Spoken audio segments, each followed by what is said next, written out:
All right, what is going on, Chiefs Kingdom? Welcome back to another KC Sports Report live stream. I'm your host, Michael Darcy, as always, and today I'm actually going to have a special guest joining on later in the show.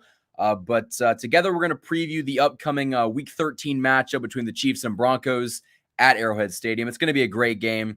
I'd like to apologize again for the lack of content that has been pushed out over the channel over the past couple weeks. You know, I've been really busy with a lot of stuff in the personal life, and as you can see right here, we're at 8:10 right now. So just got off of work, but I wanted to come on here, talk about this game, give you my thoughts.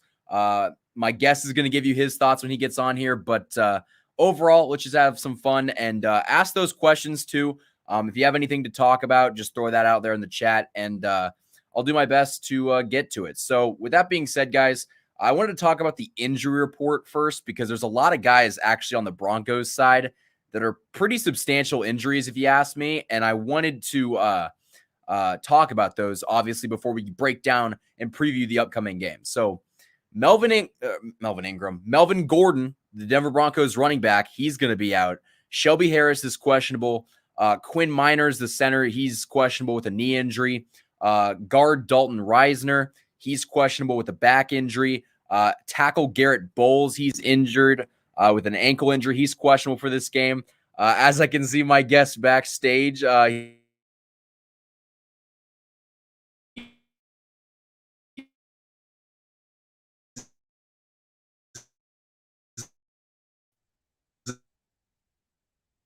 you hear me? One second, Ruby. Of course, Wi-Fi issues or something. 1 second. 3 or 4. Oh, there we go. I can see myself now. Okay, there we go. There we go. Yeah, I got you. All right, good. All right, what's going on, buddy? I'm doing well. Yeah, that lag kind of threw me off. You were stuck like this. So I didn't know if I was stuck or you were stuck because I couldn't even see you. So anyway, I'm glad that's out of the way. But anyway, like I said, it's been a whole 3 or 4 hours since I saw you. Yeah. We had a nice little meeting of the minds over at the station earlier today. Our brains were so big we had to get everybody else out of the building. That way we could actually, convene and chat. Of course, like that's what happens when you get two powerful figures together in a room. I mean, it's just what's got to happen. But as I was trying to say before, my camera just decided to die. The Broncos have some pretty substantial injuries. I listed like 3 of their starting offensive linemen that are not going to play in this game or that are questionable to play. And Melvin Gordon is going to be out with a injury. So the Chiefs have a pretty good luck against some of these injuries going against the Broncos. But what are your thoughts on that? Well, so that's news to me about the Melvin Gordon issue. I knew about the linemen, of course, but at least them being questionable and maybe not being able to play. But the Melvin Gordon one's huge, mainly because I have him on fantasy, so I'm going to have to figure out what else to do about that. But that is huge for the Chiefs. He's really kind of been their spark plug on offense. Obviously, him and Javonte Williams have been kind of splitting snaps all season, but he seems to be the guy who's getting things done, especially when it comes to the red zone and actually putting points on the board. So that's huge. That means the rookie for the Broncos, Javonte Williams, is going to be carrying the main workload. I don't know if we know kind of how Teddy Bridgewater's feeling right now. I know he was a little banged up last week. I'm assuming he's going to be totally fine to go, but you just never know at this late in the season how people's health is as far as players go. It's been a long season. It's been rough. So, but no, I think that bodes well, obviously, for the Chiefs. If they're missing three of their 5 linemen, if that ends up being what the case on game day tomorrow, that could be huge. I expect at least maybe one of them to come back, maybe even 2, maybe even all 3. I don't know. I don't know the extent of their injuries right now.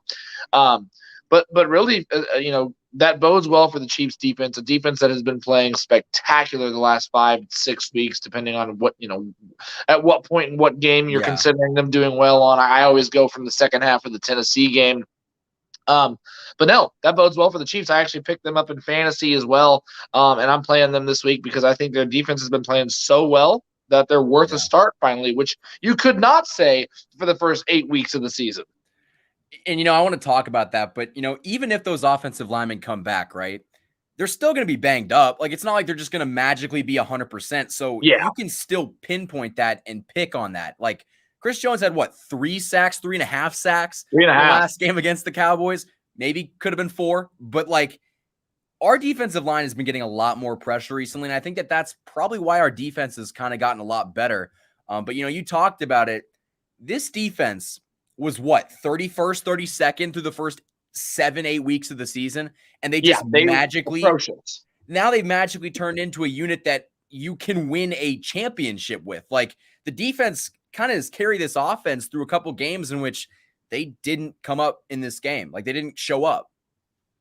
I would argue they, depending on how you want to look at it, they carried them through the Giants game. Chiefs offense didn't look great. They carried them through the Dallas game. Yeah. The Packers game. The Packers game, 100%. So there's been 3 straight games where, the Broncos, not the Broncos defense, the Chiefs defense has just been lights out. And really, I think one of the coolest things about the Chiefs defensive story, I guess, this year is that they were getting so much hate, not only from hometown hate, obviously Chiefs Twitter can be brutal. Michael Darcy can be brutal. I was very brutal. Like, people around here know I said some very harsh things after that Titans game.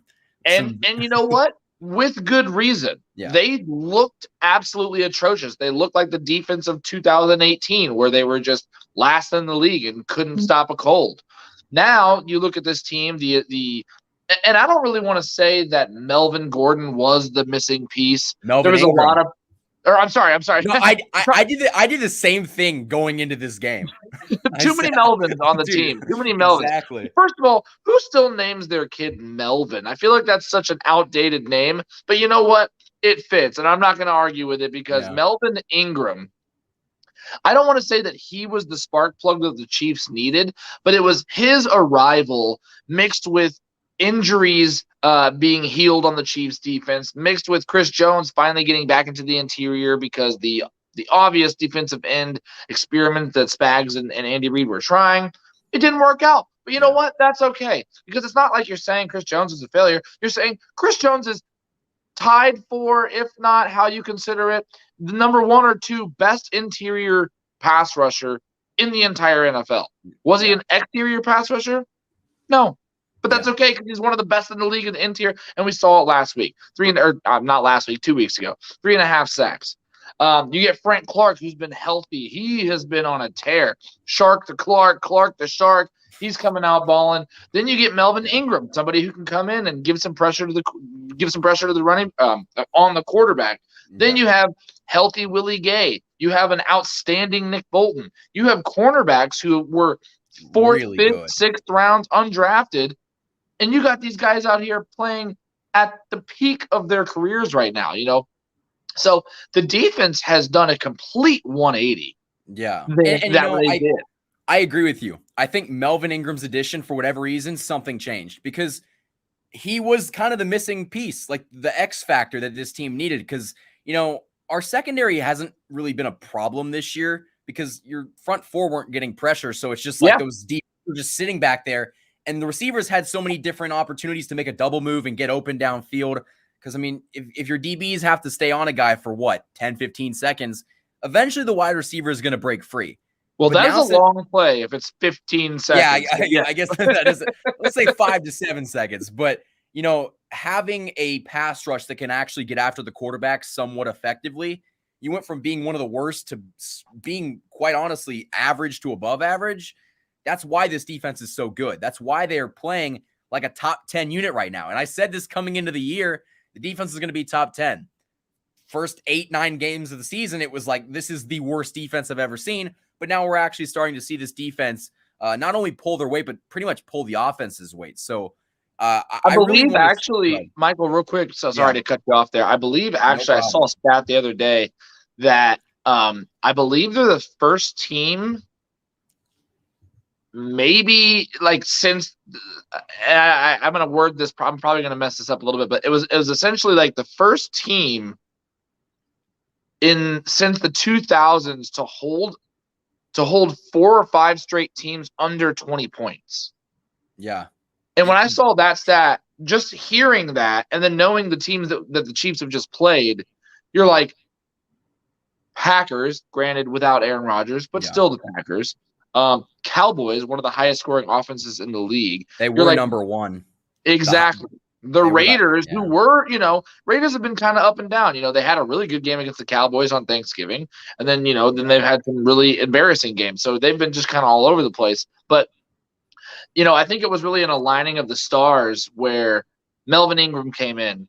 Willie Gay got healthy. Frank Clark got healthy. Chris Jones moved back inside. Dan Sorensen's no longer, he's playing. He's just not playing that role that he was given by Spags in the beginning. They're playing Thornhill a lot more in the pass coverage, using Dan as more of a run stopper, like they should have been doing the whole time. So I really do think it was an alignment of the stars all around the timing of Melvin Ingram coming in.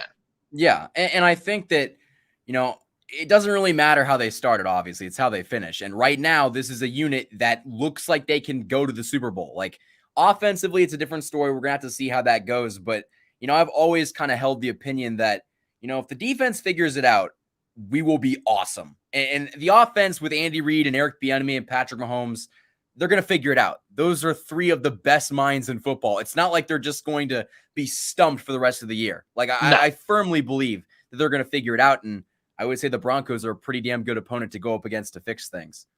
Well, and I think you kind of hit it on the head is the fact that now that the defense is playing so well, I think one of the things that the offense had struggled with was they felt the pressure was on them because the defense wasn't playing good. Now, I feel like Pat, and especially the last 2 games, Pat has looked very comfortable in the pocket. I know he's been getting a lot of extra work with his linemen outside of practice, just in communication. You got 2 essentially outside of Mike Remmers, you have 2 fresh starting tackles in Orlando Brown and Lucas Niang when he's healthy. So early on, his dropbacks were a big issue. I think that there was pressure on the offense to perform when a defense wasn't performing. And now the defense has obviously been playing so well that the offense, I feel like, has a little bit of weight off their shoulders. They don't feel like they need to do things. They just need to be able to execute the way they know how. And in the words of Hank Stram, matriculate the ball down the field. Exactly. Although I've always had a problem with that term because the word matriculate does not have anything to do with. No, it's a real word. Okay, it's a real word? It is a real word, but it doesn't actually have anything to do with moving. It basically means to enroll into college. Okay, well, I've matriculated this year. There you go. You've matriculated. I've matriculated out of college. Yeah, exactly. I enrolled out. But no, I really think that the offense has been able to take a breath of fresh air because of the way the defense is playing. And has Patrick Mahomes put up 450-yard games this year like we thought, like he has done in the past? No. But that doesn't, he's kind of doing what Tom Brady did last year. Tom Brady didn't have a great year last year. He had a really good defense, though. And so he was able to make some mistakes that were a little bit more hidden because of the good play of his defense, or maybe he wasn't able to have, the 350-yard, 4-touchdown passing games because the defense was playing so well. He really just needed to do 265 and 1 touchdown and the ball off the rest of the time. So just the way that they're playing right now, the Chiefs seem to be on a roll, especially with, 12 straight wins against the Broncos. The last time the Chiefs beat the Broncos, the last time that the Broncos Broncos beat the Chiefs was the Jamal Charles either Sunday night or Monday night fumble game. And I remember that because since then they have been on fire. And the game that I knew Patrick Mahomes was going to be an NFL starting stud quarterback was actually against the Broncos week 17 in 2018. So there's a lot of things that are kind of culminating with this Broncos game. Yeah. And that if the Chiefs can just tack on another win right now, they're looking real good heading into, coming off the bye week. And, Andy Reid's record coming off of a bye is incredible. I don't actually have it in front of me.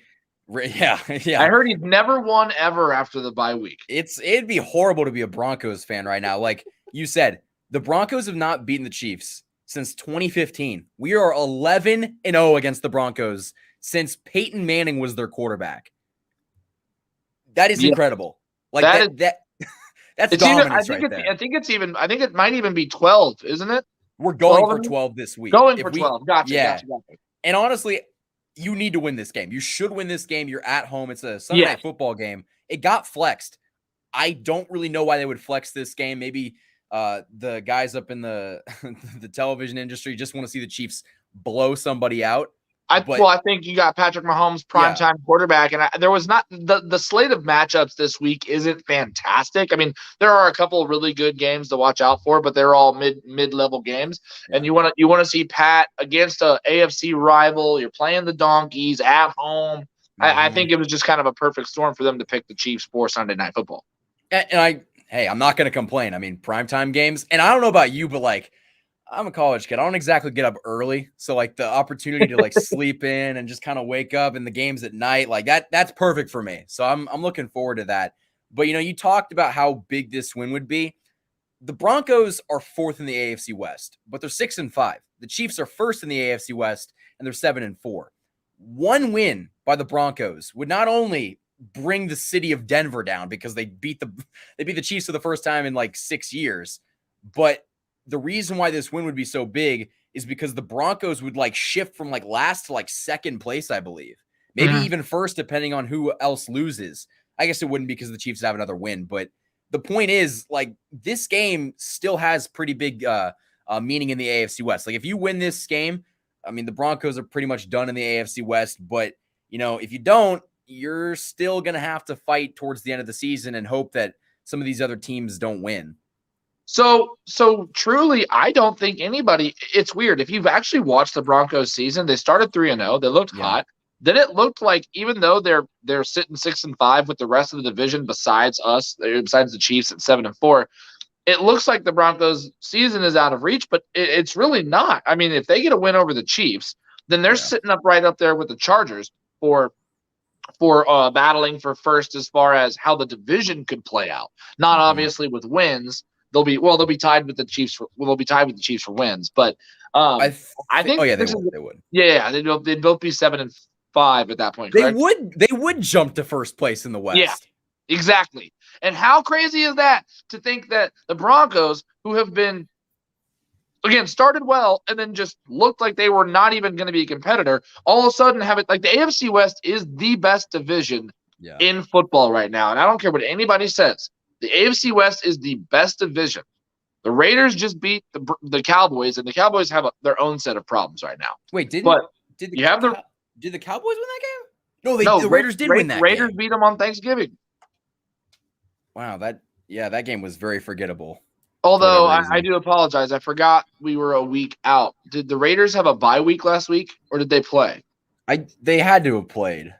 This is very unprofessional now of me. I apologize. Don't worry. I do this all the time. I'll find out. But I mean, literally any of these teams are a win away, like from just taking first place. So like you can't really afford to lose. No, I'm right. I'm sorry.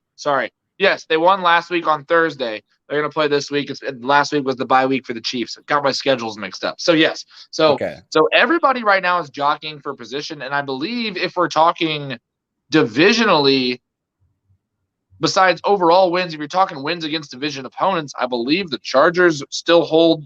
Obviously, they got the win over the Chiefs earlier in the season. They beat the Raiders, too. They beat the Raiders as well. So I think they technically hold the division lead as far as divisional wins. But if the Broncos win, they're right up there in first place as well. So, I mean, the AFC West is incredible, and it is the division to be watching because one of these teams, and if not potentially all of them, depending on how the rest of the season plays out for these guys, there's probably a playoff team in the AFC West that won't get a playoff berth. Yeah, I mean, I think I said like week 2 or week 3, you could have 3 of the 4 teams in the AFC West make the playoffs easily. And there could be a team in the AFC West that goes 10-7 and still doesn't make it. Exactly, which is crazy to think about. It really is. But I mean, yeah, this game is really, really important in terms of the division. Huge. But I really do think the Chiefs are going to take this. Like when you look at all the things that are going in favor of the Chiefs and going against the Broncos, like I said, missing 3 of your starters, at least on the offensive line right now, that's big. And Melvin Gordon's loss, so to speak, is That's really big huge. because they don't have the quarterback. Like they don't have a Peyton Manning anymore. It's Teddy Bridgewater. And I'm not saying that Teddy Bridgewater's bad, but he's not Peyton Manning. You know what I mean? Like he's No. not nearly as good as, some of the other quarterbacks in the division. And I think that, the way to beat the Chiefs, you got to hope that they mess up themselves by turning the ball over, which we'll talk about later in the live stream. But you also have to have good quarterback play. And do Yeah. you think that Teddy Bridgewater can supply that good quarterback play enough for them to beat the Chiefs on the road in a primetime game? Not a chance. I have watched plenty. The Broncos' plan of attack is typically to run the ball and short dish passes off to the running backs out of the backfield, and then they are able to hit Cortland Sutton or Tim Patrick for something dink and dunk down the field. But essentially, they are a run first program. Just the way, and especially with losing their biggest player in Melvin Gordon, who's been doing so well for them this year. I just don't see how they have enough weapons. They got Noah Fant, they got Tim Patrick, they got Cortland Sutton, but the Chiefs, the pass was never the problem with the Chiefs. Rashad Fenton. He's going to be out this week, but I'm sorry, not Rashad Fenton. Travarius Ward, L'Jarius Sneed. Even Fenton have been playing so well across the board. Sneed is lights out. Travarius Ward, I believe, is number 1 in the country in Pro Football Focus for cornerbacks in the league right now. So that's not the issue. Tim Patrick doesn't scare me. Yeah. Cortland Sutton doesn't scare me. There's not a single person on that offense that scares me. Weirdly enough, it's the Broncos defense who, even after the loss of Von Miller, trading him over to LA for the Rams, they've actually gotten better, which I don't know how that works, but they've been playing pretty well without Von Miller. So, but again, I don't see any threat on either side of the ball, and the Chiefs should have a hearty win.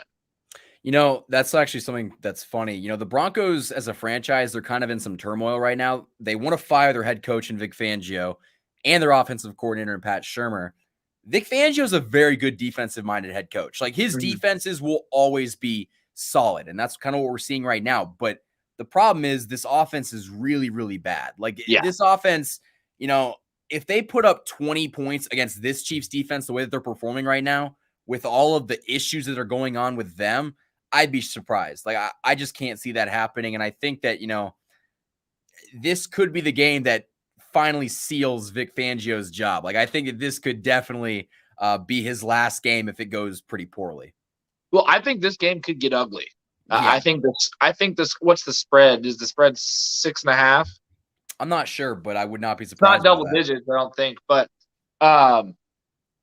this is a game that I could see Travis Kelce losing his mind, Tyreek Hill losing his mind, or like Michael Darcy said, I could see Josh Gordon catching a touchdown pass this week. It's got to happen at some point. It's got to happen, right? It's got to happen. This is the week to do it.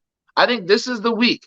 You got to get Josh Gordon involved in a game plan, because if you can get him involved, because the thing is if you can try to get him involved a majority of the game plan and it doesn't work, you can easily fall back on Travis Kelce and Tyreek Hill. You put up a nice 27-10 victory.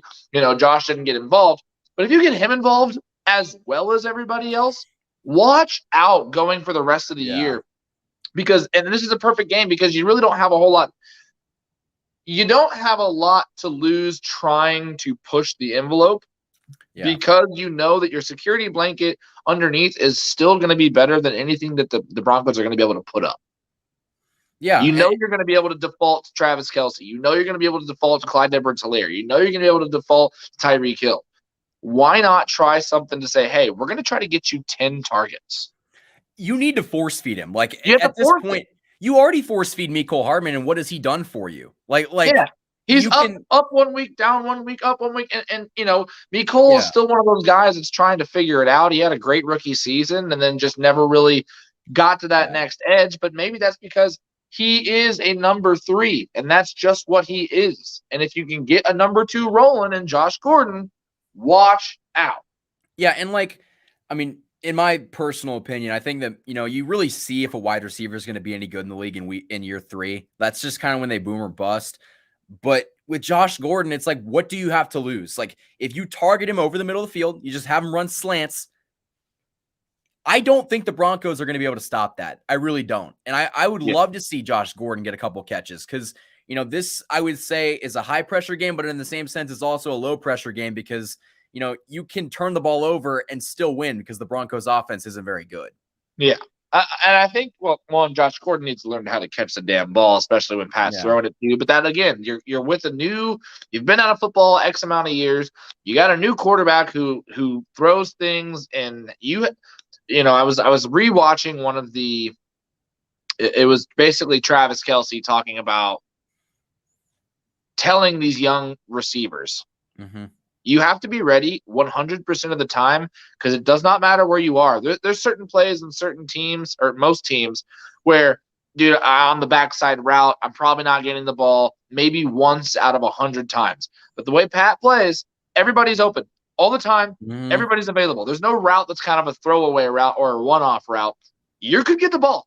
So I think Josh is starting to figure, hopefully is starting to figure that out. It's like, oh, I will get the ball. Like there's no routes that are off limits for me to get it. So if you can get him rolling, this is a big game, and why not? And like I was listening to somebody say this, like since Josh Gordon has been out of football so long, the 4 or 5, I guess he's been here for a while. I'd say 7 weeks, maybe 8 at this point. I think close to that. 6, 7 weeks. Anyway, like OTAs is about that time. OTAs in training camp, like he's finally like getting conditioned to play football again. Like exactly. we took for granted because the dude is in immaculate shape. The dude's jacked, but at the same time, there's a difference between being physically fit and being in football shape. And now he's almost as fit as me, Yeah, exactly. But now he's even fitter. Like now he can actually play football at a high level. And I really think that if you target Josh Gordon, good things will happen. Like, because everybody says that, they've given opportunities and he's dropped the ball in the past. Going to him once a game is not opportunity. It's not an opportunity. Yeah. You have to catch a rhythm, especially as a wide receiver or even a running back. You can't give the ball to Clyde Edwards-Helaire 5 times in a game and expect him to pop off for 87 yards. There's no rhythm. There's just no flow of the game. So when you give him one pass, the right off the starting gate, and he needs to catch the ball when they do throw it to him, which is the detriment is last game they hit him right in the chest and he dropped it. But getting him involved early and often, which they don't seem to try to do, that's how you get somebody's confidence built back up. It's going to take one big play, one deep 15-yard in over the middle. He's going to fucking catch it. You got one deep post route. Let him go. Like, just say, hey, we're going to air this bad boy out. I want you to jump over Patrick Surtain II. All right? You're 6'5". You can do it. You're 6'3", 230 probably. He's big. He's a big boy. So, it'll be interesting to see kind of what offensive weapons they pull out this game. The other thing that, we could see something on the flip side. Maybe they think this isn't a game where you pull out any offensive stops, and it's very mundane, low scoring, maybe run the ball most of the time. That's not typically Andy's style, so I don't expect that to happen, but you just never know. Maybe this is a game, that they take a look at it and go, hey, we can beat them doing the bare minimum. I don't know why you would. It's a prime time I don't know game. why you would either. That's my problem with Andy Reid, man. Like, go out and blow teams out of the water. Like, just go do it. I want 51-21 type games. And with this defense, you could be beating teams by 4 touchdowns, legitimately. Like, why don't you do that? And it's almost like there's instances in which the games are close and he has a chance to score more and he doesn't. And sometimes it comes back to bite him. But, this is a game in which, like, you kind of need to send a message to the AFC West that this is over. Because if you do win this game, I think that the Chargers have, 5 wins? They're like 5-6 at this point in time. No, they're also 6-5, I believe. I think everybody's 6-5 but the Chiefs. I mean, but if you win this game, that's another game in the division that you win, which Andy Reid has dominated over the course of him being here. The Chargers But will not win the second matchup versus the Chiefs. That's I don't think it's going to happen. Like this is your best chance to almost ice one of the teams out of this divisional race. And like I was talking about this a couple days ago, I don't really know how the Chargers schedule pans out later on down the line. I don't know how some of these other teams pan out, but you have a very good stretch of winnable games in the next 4 or 5. You could ice this thing by like week 15, week 16. Like that's how close this Chiefs team is, as long as they keep winning. And I don't know where you stand on this. I think this Chiefs team is going to win out. Yeah, taking a look at the schedule, I believe we have the only game that could give the Chiefs problems is the Bengals coming. That the Bengals game, just because they're a solid team. Joe Mixon's running real well right now. Jamar Chase and Joe Burrow are having a hell of a year this year. I still don't see a team that scares me.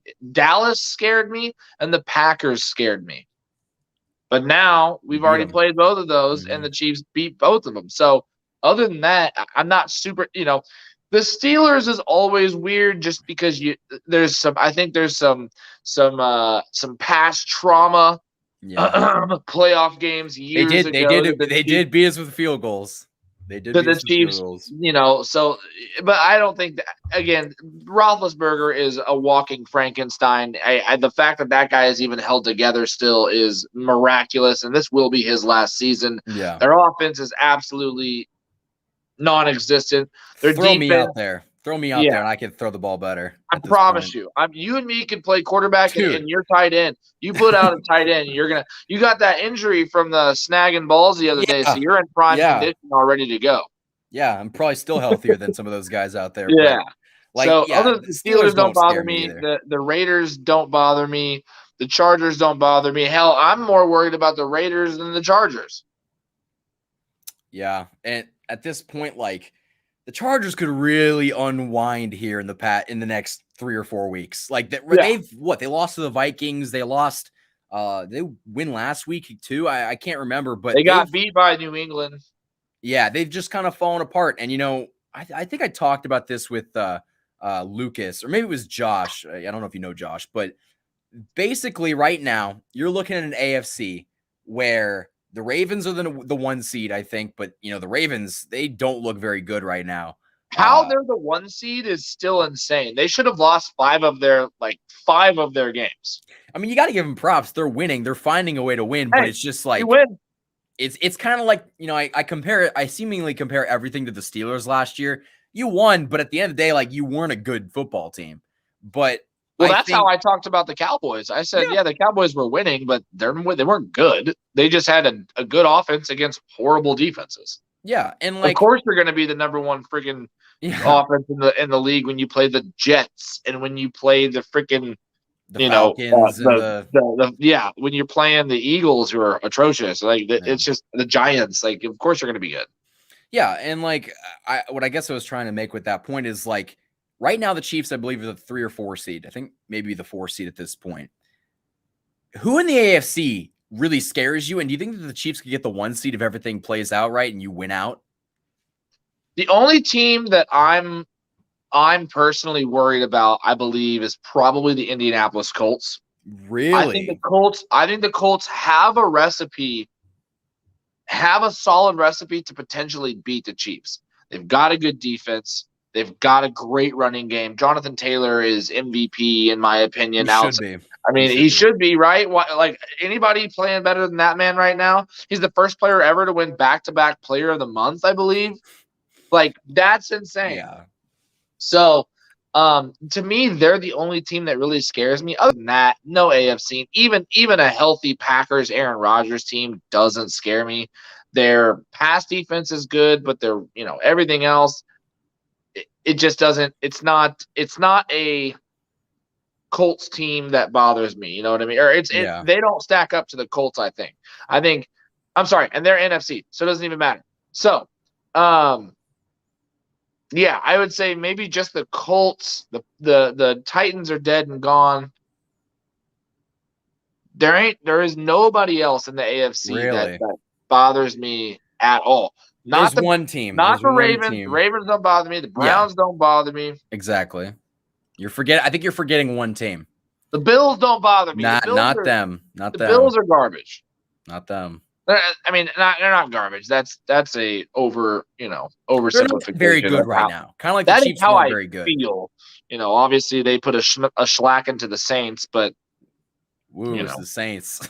Yeah, exactly. So I think the team you're forgetting is the Patriots. The Patriots, to me, I'm not scared one bit of the Patriots. Here's why the Patriots somewhat scare me. Don't care about Mac Jones. I think he's average. Everyone's freaking out. This quarterback class, whether you want to admit it or not, has sucked this year. Like this quarterback class has been bad. But the Patriots defensively, they're always good. And I think that Bill Belichick's the X factor. Like at that point, the Patriots are really the only team that I'm really kind of scared of in the AFC. But even then, like Mac Jones versus Patrick Mahomes, yes, please, I'll sign up for that right now. Yeah. But at the same time, like, I mean, you never know. Like, I really think that we're kind of starting to see the AFC kind of go back to its origins and having the Chiefs kind of back up here when they really were like right around here for most of the year. I think that's really going to play out in the Chiefs' favor. And like, we saw them go on a stretch of games where they really weren't playing their best football. I mean, they're still not playing their best football, but defensively, they're getting better each week. And offensively, like, it's seemingly like hit or miss. Like 1 week they're really good or 1 week they're just meh. But, defensively, they've been improving each week. And that offense is going to explode at some point. Like, I don't know when it's going to be. I would maybe put bets on this week. But eventually, this offense is going to be back to somewhat normalcy. And I think that that's going to be really scary for other teams in the AFC. My counter to your Patriots point is this. Who have they played?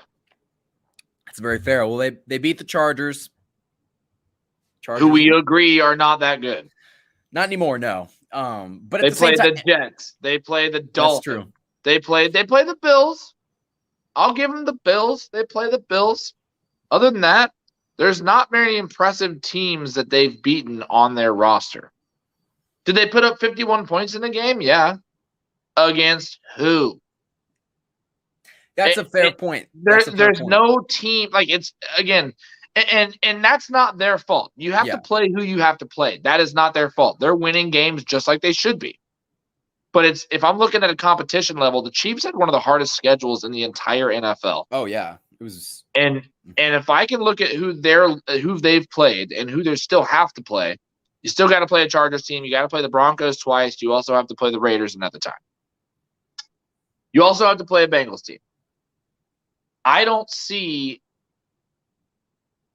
the New England playing that schedule that the Chiefs play. Like let's say the roles were reversed and that was the schedule. I don't see New England winning out. No, probably not. I don't. I think the Bengals give them a nice ride. Now, I'm not gonna lie. I don't know if they've played them earlier this year. I don't think they have. I don't believe they have. But I don't think the Bengals, and I don't think they just sweep the Bengals. I think the Raiders give them issues.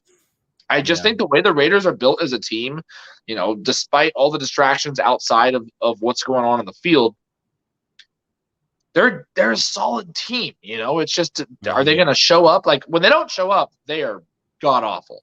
But when they show up, they are a good offense. Hunter Renfrow is playing well. Josh Jacobs is playing well. Darren Waller plays well when he's not hurt. That defense, Max Crosby looks killer this year.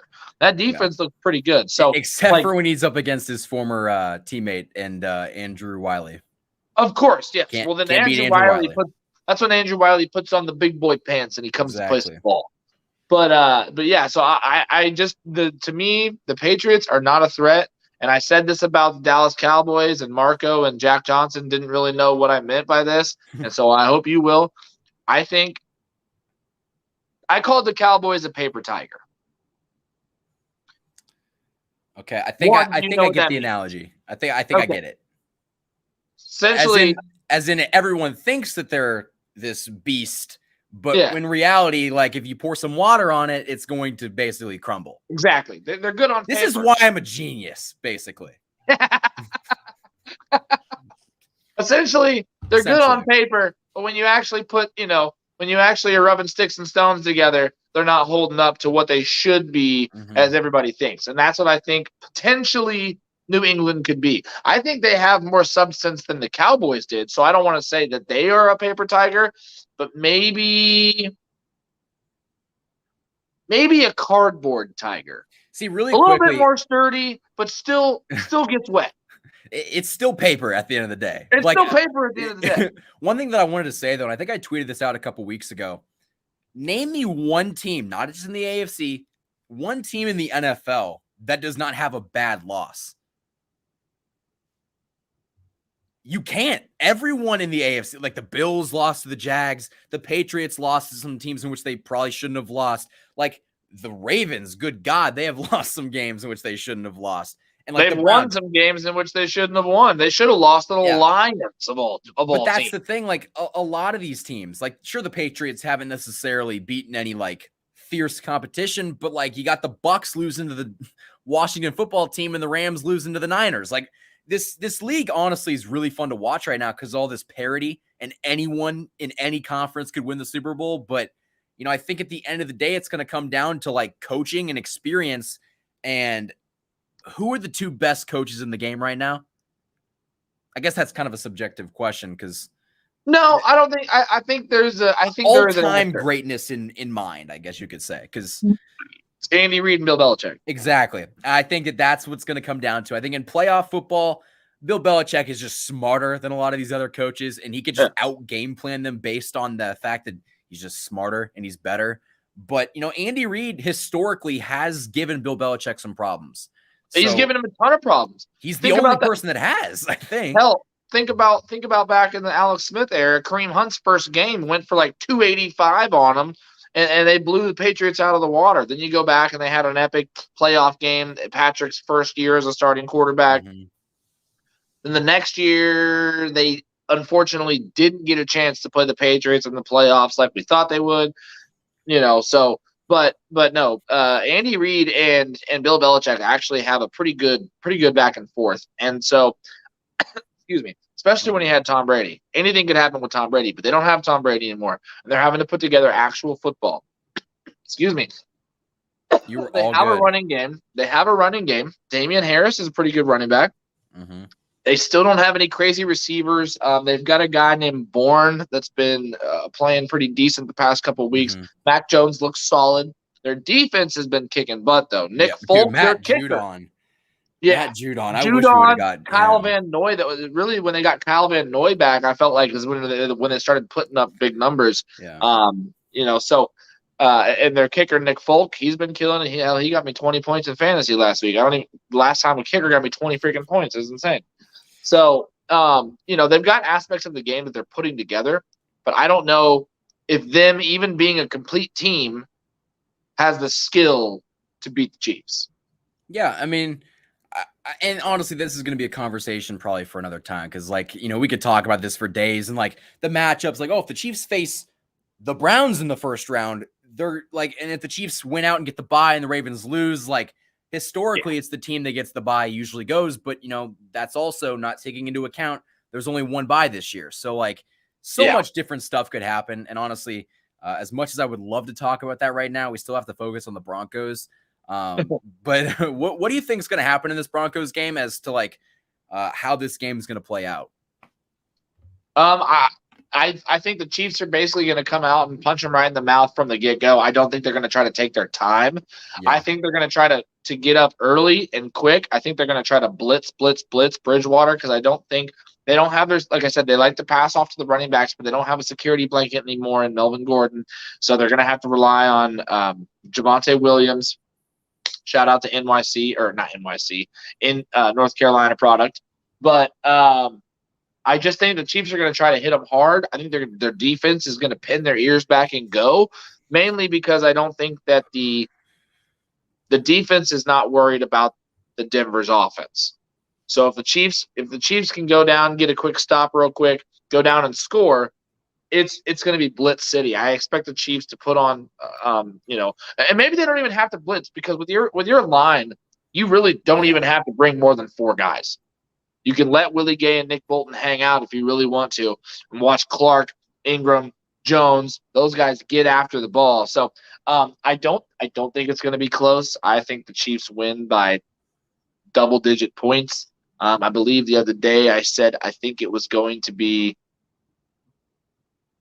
27-10. Okay. Pretty large margin of victory there. But if I was the Chiefs, I wouldn't even get cute. I would just do the plays that work and see how many points you can put up.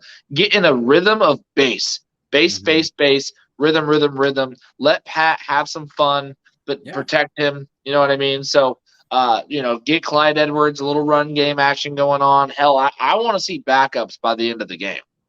Yeah, I mean, that would ultimately be what we want to see. I think that they're going to win this game at least by 2 touchdowns.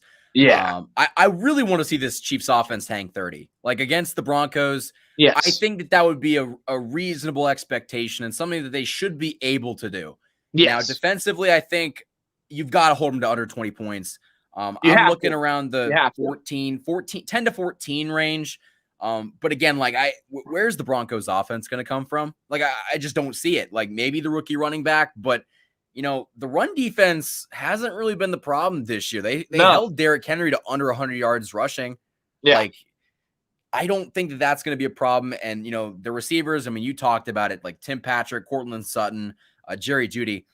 No one in that group, like I'm scared of. Like with our corners and the way that they've been playing, I have no reason to believe that they're not going to hold up this week. Like last week, I guess Amari Cooper wasn't playing, but Michael Gallup, CD Lamb for the first half. But you went up against some good receivers and you locked them down. Like the Cowboys receivers, you can make the argument with Amari Cooper and CD Lamb healthy. They're the best wide receiver core in football. Oh, I would say so. The Broncos are not outside of maybe LA or the Buccaneers. Yeah, like it's scary good how they are. Like I don't think the Broncos can do that. And with me, one of the notes that I have written down, I think this is a Travis Kelce game. I think this is a game in which Travis Kelce gets 120, 130 yards. I think this is an example of them just force feeding him early. He might have 60, 70 yards in the first half because, I mean, he does this every game, but those routes over the middle of the field, he catches the ball and then he shimmies and turns.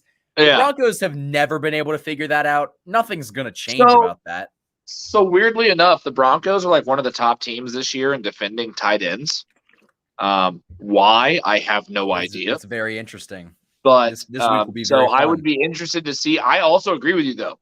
I don't think just because you're good at stopping tight ends, that doesn't mean you're good at stopping Travis Kelce. That's a totally different task. That's a daunting people. Travis Kelce keeps defenses up at night because of how good he is, how well his route running skills are. Not well, they're the best. He's the best route running tight end in the game. He's the best tight end in the game. I don't care how good you guys have been this year. So, and maybe that's what they do. Maybe they focus all their time on Travis, but then you got Tyreek Hill over the top. So it's pick your poison with the Chiefs. But I would love to see Travis just absolutely demolish this game. I think this would be a great game for him to really get the wheels going. He's been a little banged up this year. He's played every game, but he has been banged up per sources. Rough and tough. And you've seen it, teams are holding him 10 yards down the field and falling on him and all that stuff. So, but I think this is a game that should be in the bag. Travis Kelce needs to get his. Josh Gordon needs to get his. I want to see Patrick. I don't want to see Patrick incomplete more than 10 passes. I also want to see maybe one turnover. No turnovers, ideally. No turnovers. Yeah, no.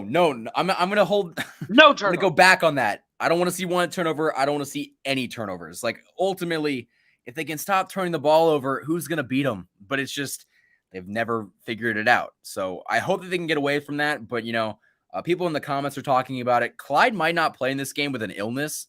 It's not COVID. It just says that he's been limited in practice this week with an illness. So I think he's probably going to play because he wasn't ruled out. But, that is something to take into account. It could be a very heavy dose of Darrell Williams. I mean, we're not really sure. But at the end of the day, when you really look at it, there is no reason for this Chiefs offense to not succeed in this game. Like, you have the pieces. You're ideally at home with the crowd. That crowd is going to be insane. You are going to have a very good opportunity to put up a lot of points, and I expect them to do so. Yeah, no, I'm sorry. I was No, reading. you're I was reading yeah. your comments. Your comment section's blowing up. I love I it. know. I'm sorry for neglect. I always neglect these guys. I'm sorry. I get so lost Hey, in my own mind. I just want to shout out to the viewers, you guys, the commenters, the viewers popping on like this. I know we're talking Chiefs right now, but shout out to you guys for Yeah, they just being pop on for awesome. Schneiders. They don't give a shit about me. They pop on for Schneiders. I promise you, they don't give a fuck about me either, buddy. You know, hey, we're just dudes being guys talking football, and we happen to know a little bit about what the hell we're talking about. But no, I appreciate you guys commenting and everything and whatnot. But he said, "Don't be Yeah. so rude, Darcy." But no, I think this is a game where you put up a ton of points for the Chiefs, and I think this is also. I mean, you know, I've been a huge proponent of playing Derek Gore a lot more, and that's because I think Yeah. we have three very good running backs: Clyde Edwards-Helaire, Darrell Williams, and Derek Gore. I think all three guys, if you wanted to have a three-headed dragon, you have it.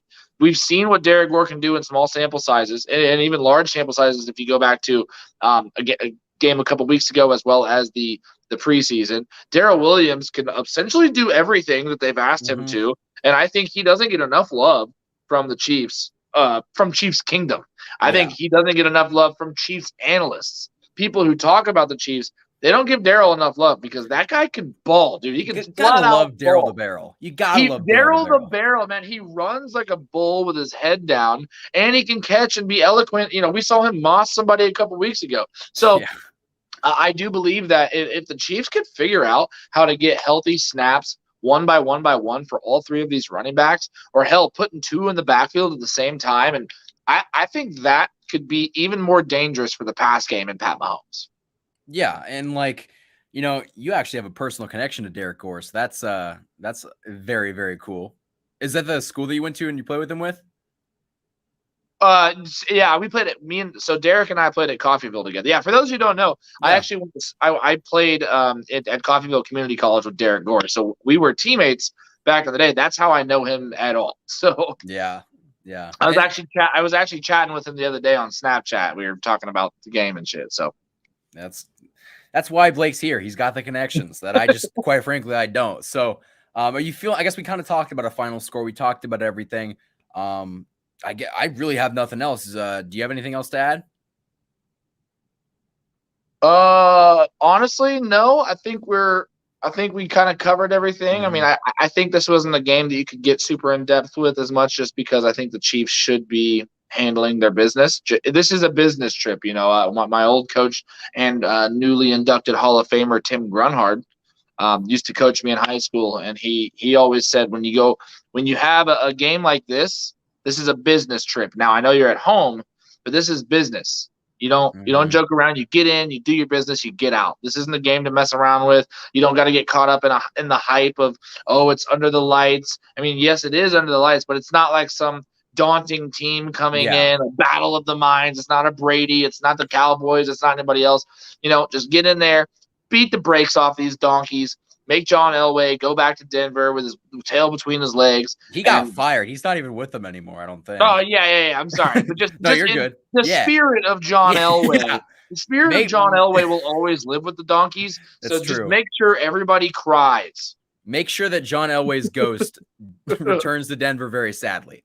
So, yeah, I mean, I don't have anything else to add. So, Blake, where can the people find you? If you guys want to follow me, you guys can follow me on Twitter. That's where I'm the most active. My Twitter handle is Wake in Blake. Wake in Blake 29. It's Mhm. Wake capital N Blake 29 on Twitter. I do a ton of updates. I actually will probably be updating as soon as I hop off here. I cover a lot of mixed martial arts and UFC. Mhm. So Big if anybody UFC guy.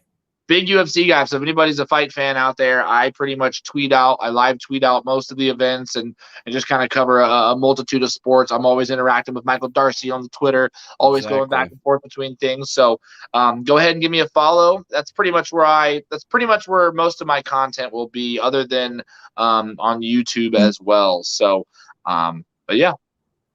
Dude, I appreciate you coming on. And really quickly, I wanted to address this. Hold on, where is it? I appreciate Aaron, our chat mod. He actually copped some of the merch. I appreciate that. You can go find the merch. Wait, you got merch? I You got do merch? have I merch. didn't even know about it. See, well, now I'm going to go into a shameless plug. So I think the merch link is in the description. There's like a Icon Lenny Dawson hoodie down there. There's a channel one. There's some Christmas sweaters down there too. Yeah, like honestly, I haven't been plugging that enough, but yeah, go check out the merch on Teespring. There's the website. The link to that's in the description. You can follow me on Twitter. That's at KC Sports Report. Subscribe, like this video. What else do I have to plug? Go follow Blake on Twitter too. Wake and Blake 29, is it, or 24? Yeah, Wake and Blake 29. Gotcha. All right. So with that being said, guys, that has been our Week 13 preview of the Chiefs game coming against the Broncos. We will see you guys next week. Have a good night. Peace.